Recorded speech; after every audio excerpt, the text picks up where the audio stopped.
주식 투자 심플하게 충분하게 스텝스. 투자자 입장에서 빠르고 정확한 시황을 전달드릴 최경진의 퀵시황입니다. 오늘 낙폭을 줄이긴 했지만 외국인의 매도가 3일간 계속되고 있습니다. 어떠셨나요? 네, 오늘은 야구 같은 게 좀 그런 경우가 많은데 어떤 특정한 어떤 그런 그 사건 때문에 게임의 흐름이 뒤바뀌는 그런 게 발생을 하는데 9번 타자가 오늘 2번이나 나와가지고 외야 플레이를 당했는데 세 번째 타석에서도 어김없이 높이 뜨는 공을 쳤는데 수비수가 못 잡았습니다.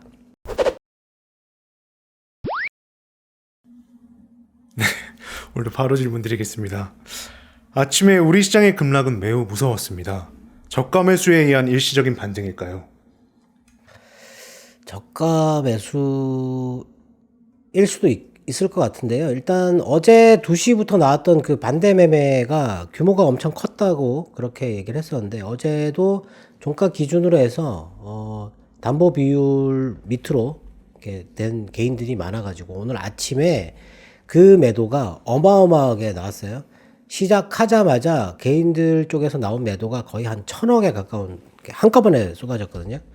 그것 때문에 이제 주가가 크게 빠졌고 외인들이 원래는 선물을 매도를 안 하고 있었어요. 안 하고 있다가 그게 쏟아지면서 갑자기 이제 선물 매도로 쭉 내려가 버리는 그런 상황이었는데 그렇게 반대 매매로 털리고 나면 매수가 들어오죠. 매수가 들어오는데 지금 투자자들한테 물어봐가지고 지금 싸다고 살 수 있느냐라고 물어보면 아무도 못 살 것 같은데 저가 매수인 건가? 물론 쌀 때 샀으니까 저가 매수이겠지만 어제 미국 시장의 분위기도 지금 싸다고 주식을 사면 안 된다라는 식으로 그 연준 회의 전에는 과매도 국면이고 이번 회의에서 불확실성이 제거되면 올라갈 수 있고 매수를 해야 된다 이런 식으로 얘기를 하다가 어제는 주식이 싸다는 게 매수 요인은 아니다. 이런 식으로 또 얘기를 했어요. 네. 하여튼 오늘 뭔가 좀 전환될 만한 그런 게 있었다. 근데 지금 현재 시장이 빠지는 거는 제가 보기에는 특별한 어떤 그런 게 없고 악재라기보다는 심리적인 어떤 그런 부분이 가장 크다. 그게 뭐냐면 지금 금융시장에서 제일 중요한 게 중앙은행에 대한 어떤 그런 그 의지라고 해야 되나요? 네. 믿음직스러운 중앙은행이 있어야 된다라는 거죠. 연준 같은 경우가 그게 있어야 되는데 시장이 이렇게 폭락하는 거는 그게 깨졌다라는 겁니다. 지금 현재 신뢰가 완전히 깨져버려가지고 그러면 이제 주가가 이렇게 폭락하게 되면 그때 결국에는 어디를 가느냐? 연준을 찾아가게 되는 겁니다. 네. 중앙은행에 기댈 수밖에 없다라는 거죠. 오늘 아마 반등 요인은 연준이 오늘 발표한 그 반기 금융안정 보고서 그 내용이지 않을까 싶은데 그렇다면은 시장이 또 바닥이다라고 하면은 또 그러시겠지만 오늘 일단 불안 요인과 그다음에 긍정적인 요인이 있는데 일단 불안 요인이 긍정적인 요인보다 더 많긴 한데 지금 현재 심리적인 붕괴로 빠지는 이 공포감은 사라지지 않을까 하는 그런 기대감을 할 수 있을 것 같습니다. 네. 일단 지표 간단하게 보고요. 인도네시아가 1분기 성장률이 연간으로 5.01%, 4월 인플레이션율은 3.47%, 이전은 2.64%였는데 물가도 오르고 성장률은 유지가 되고 있다. 멕시코 4월 인플레이션율은 연간으로 7.68%, 네. 자동차 수출은 연간으로 2.9%가 늘었는데 생산은 마이너스 6.6% 감소했다. 이런 얘기가 있었고요. 미국의 3월 도매 재고는 2.3%, 네, 월간으로 2.3% 늘었다. 그리고 4월 소비자 인플레이션 기대치가 6.3%, 이전이 6.6%였는데 6.3이 나왔어요. 네. 조금 떨어지는 거 아닌가 이렇게 생각을 하고 있는데 지금 현재 물가 인플레이션에 대한 얘기는 11일 내일 밤에 발표되는 그것도 지금 8.1 정도로 떨어질 거라고 예상을 하고 있어요. 지금 현재. 그렇기 때문에 그게 그 기점이 내일 이 물가가 발표되는 거기서 반등이 나오는 게 아니냐 이런 얘기를 하는데 제가 보기에는 그것도 이미 지금 시장에 이미 많이 알려진 상태고 지금 시장에서는 공포감을 없애주는 그런 게 있어야 된다라는 거죠. 네. 우리나라의 3월 당좌 개정이 오늘 경상수지가 흑자로 또 나왔어요. 67억 달러가 흑자가 나와가지고 지난번에 63억 달러였는데. 네. 그리고 일본의 3월 가계소비 증가율이 월간으로 4.1%가 나왔습니다. 네. 일본의 가계소비가 이렇게 월 단위로 이렇게 많이 증가하는 것도 좀 처음인 것 같네요. 네. 지난번에는 마이너스 2.8이었는데. 네. 그리고 어제 그 우려했던 그 전쟁 승리 기념일 러시아에서 푸틴의 연설이 4시에 있었는데 특별한 얘기가 아무것도 없었다라는 게 오히려 악재가 돼버린, 네. 뭔가 뭐 전쟁을 끝낼 만한 어떤 그런 거를 던져줄 거라고 생각을 했는데 그냥 뭐 서방이 자국의 러시아의 영토를 침범하려고 했기 때문에 우리는 선제적으로 공격을 한 것이다. 그리고 잘했다. 뭐 이런 식으로. 예. 그거 외에는 없었다라는 거죠. 네. 그리고 어제도 뭐 나왔는데 빌 게이츠가 금리 인사 이거 해가지고 아마 경기 침체 갈 것이다. 이런 얘기를 또 했었어요. 네. 뭐 이거 경제학자도 아닌데. 네. 하여튼 뭐 이런 사람들 발언도 좀 영향을 주잖아요. 네.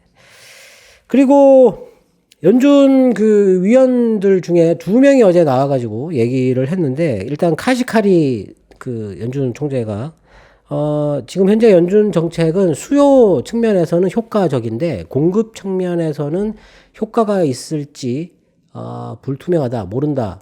당연히 이 통화 정책은 수요 쪽인 거지 공급을 어떻게 할 수 있는 거 아니거든요. 연준 의장도 매번 얘기를 했지만 자기들이 공급 측면에 어떤 할 수 있는 일은 아무것도 없다라고 얘기를 하고 있어요. 그렇기 때문에 이거는 뭐 당연한 건데 오히려 이게 또 불안감을 또 줬다 뭐 이런 얘기도 있고 그리고 이 사람이 얘기한 것 중에서 2% 목표 물가치가 2%잖아요. 그 2%로 내려오는 거를 확신한다고 했어요. 예. 이런 사람들이 확신이라는 말을 아예 쓰지 않습니다. 이런 사람들은. 예. 확신이라고 얘기를 했어요. 그리고 보스틱 그 연준 총재가 또 나와가지고 0.5%가 이미 공격적인데 0.75는 아예 지금 현재 논의 대상이 아니다라는 식으로 얘기는 했습니다. 다만 2-3번 정도 더 할 것이다. 이렇게 얘기를 했어요. 2-3번 정도 더 하고 그 다음에 경제를 평가할 수 있을 것 같다. 그때 이제 멈춰서 가지고 금리를 더 올릴 건지 이걸 좀 생각해 보겠다. 근데 이번에 연준 의장은 기자가 그렇게 올리고 나서 그러면 금리를 안 올릴 거냐라고 물었어요. 근데 연준 의장이 안 올린다기보다는 0.25% 상승으로 회귀하지 않을까라고 얘기를 했거든요. 근데 이 사람은 일단 그렇게 올리고 나서 멈춰 서서 경제를 한번 봐야 된다라고 얘기를 했어요. 네.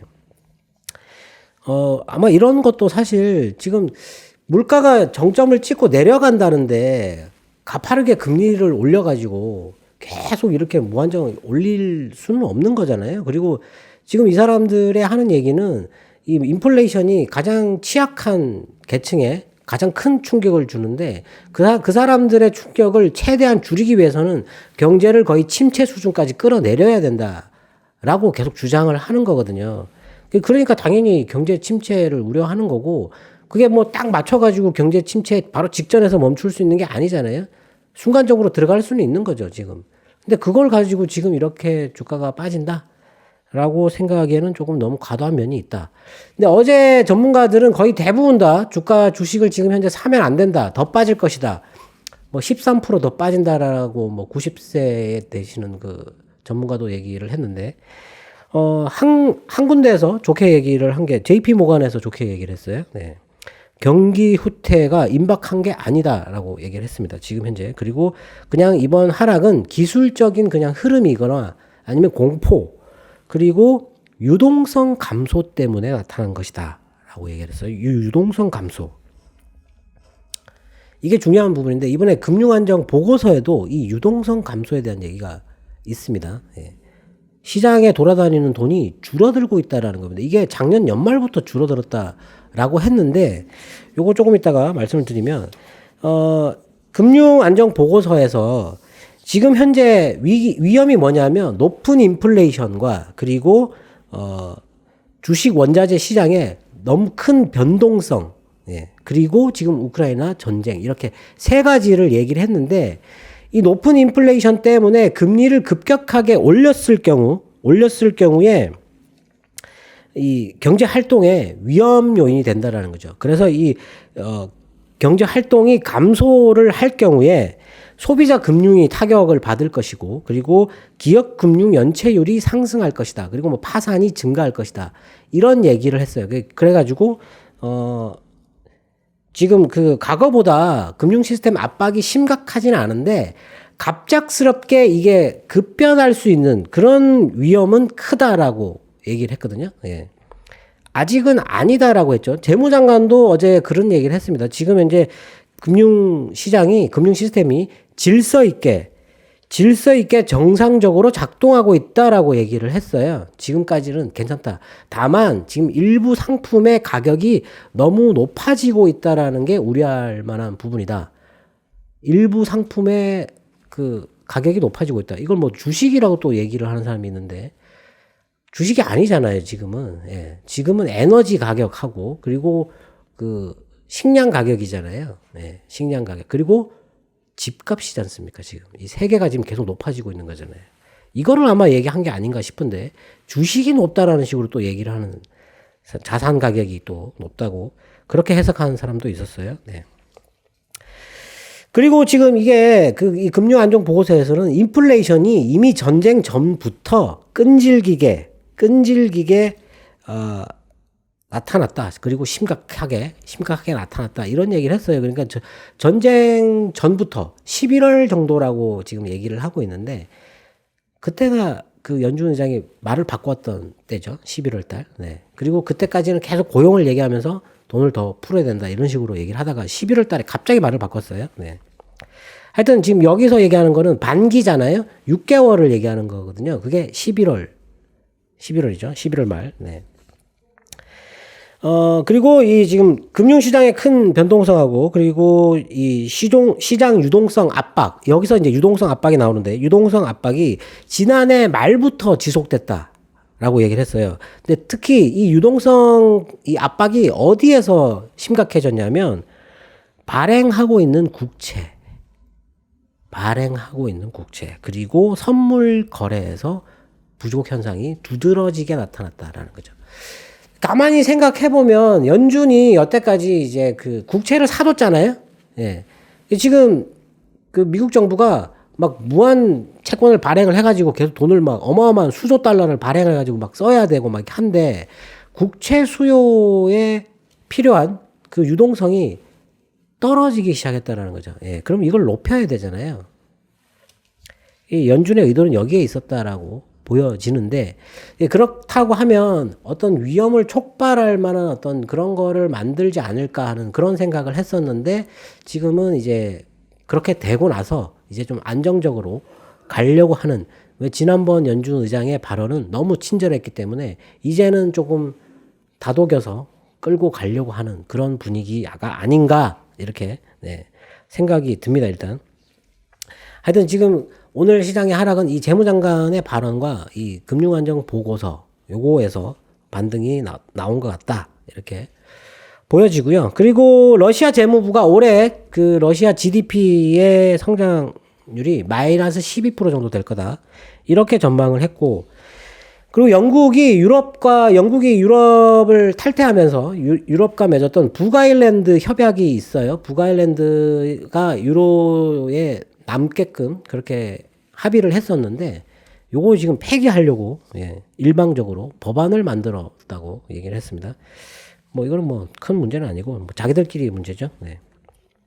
그리고 중국이 올해 대두 생산 목표를 26% 정도 증산할 거라 이렇게 얘기를 했고, 2025년도에는 2,300만 톤, 약 40% 정도를 지금 이제 확대하려고 한다라고 얘기를 했습니다.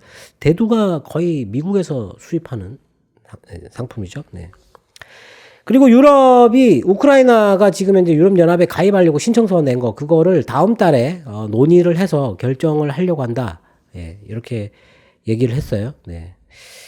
될지 안 될지는 모르겠지만. 네.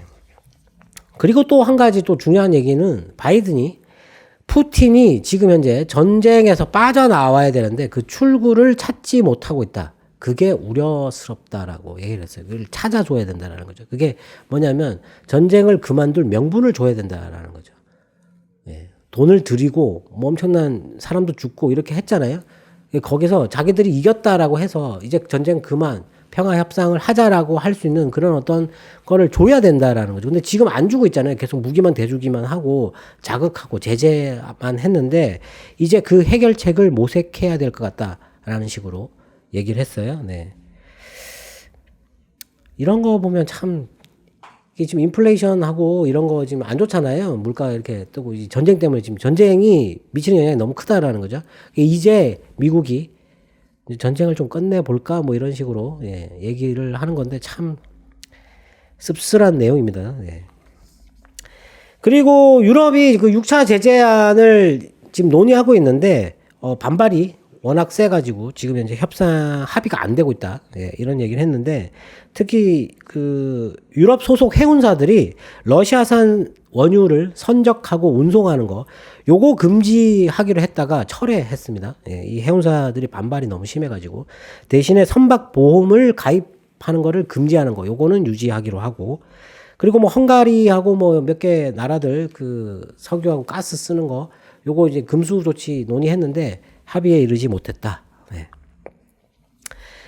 요게 있었고 그리고 어제 사실 뭐 주가가 좀 빠지는 게 여러 요인이었겠지만 어제 그 유튜브인가요? 그 뉴스인가요? 영상에서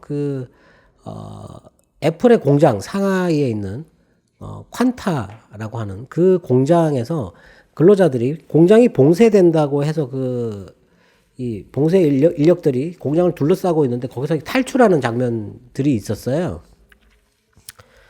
그런 게 조금, 거기 지금 현재 그 공장 인부가 원래 2,000명이었다가 이번에 다시 허용이 좀 증가해가지고 6,000명으로 늘어났었는데 탈출을 막 했다라는 거죠. 그런 게 좀 불안감을 줬을 수도 있고 지금 현재 애플의 맥북을 주문하면, 상당히 오래 기다려야 된다고. 지금 이거 지금 나오는 게 애플의 2분기 실적이 상당히 우려스럽다. 라는 거죠. 그러니까 다 안 빠질 수가 없잖아요, 지금 주가가.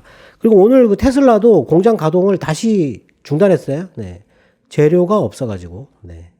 공장을 가동을 허용을 해주긴 하는데 이 재료가 부품이 수급이 안 돼가지고 지금 공장을 가동을 못한다. 이런 얘기들이 있는데 미국의 지금 기업들 중에 공장을 상하이 중국에 많이 갖고 있는 회사들은 2분기의 실적이 상당히 나빠질 수 있기 때문에 지금 주가 빠지는 건 당연한 거잖아요. 하여튼 뭐 이런 뉴스들이 있었는데 어제 미국 시장 급락은 제가 보기에는 거의 뭐 심리적인 붕괴. 이게 기댈 때가 있어야 되거든요. 중앙은행을 믿어야 되거든요. 뭐 그런 그 얘기도 있지 않습니까? 연준에 반해서 투자를 하면 항상 실패한다고. 투자를 할 때는 연준에 따라서 해야 된다고. 근데 지금 우리나라도 마찬가지고 연준을 안 믿지 않습니까, 지금? 연준이 그렇게 한다는데 안 믿어요. 금리 인상 경로까지 설명을 쭉 해줬는데도 불구하고 안 믿잖아요. 금리를 계속 올린다고 얘기를 하니까 도대체 어디까지 올리나 이 얘기를 해줬는데도 어디까지 올리나 이 얘기를 하고 있으니까. 그리고 이제 금리가 어제 미국 금리가 3.203까지 올랐다가 급락했죠. 3% 밑으로 떨어졌는데 그러면서 이제 달러도 떨어지고 유로와 파운드와 엔화 위안화가 강세로 돌아섰어요. 그게 조금 안정된 그런 흐름을 줬고 오늘 시장에서는 중국 시장이 열려가지고 중국 시장이 빠져서 회복을 바로 하니까 바로 회복을 했거든요. 그런 거를 보고 우리나라도 좀 따라 올라오긴 했는데 대만처럼 플러스로 바뀌지 못한 점 마감의 근처에 가가지고 오늘 반등은 일시적이다라고 판단한 세력들이 매도를 또 늘리면서 반등에 좀 제한이 있었다. 좀 많이 안타까운 부분입니다. 악재가 사라질 기미가 전혀 보이지 않습니다. 어제 미국 시장도 그렇고 시장이 하락에서 벗어날 이유가 없는 것일까요? 지금 악재가 지금 딱 한 가지인데 금리를 너무 많이 지금 빌 게이츠도 얘기했지만 금리를 너무 많이 올려가지고 경기가 침체로 갈 것이다 라고 생각하는 게 악재죠. 악재. 이거를 해소를 어떻게 해야 되나요? 그럼 연준이 금리를 경기가 침체하지 않을 정도 수준까지만 올리겠다 이렇게 얘기를 해주는 수밖에 없는 거잖아요. 근데 그런 거보다는 뭐 지금 현재 연준이 하고 있는 거 저는 연준이 하는 거를 그냥 믿습니다 그냥. 예.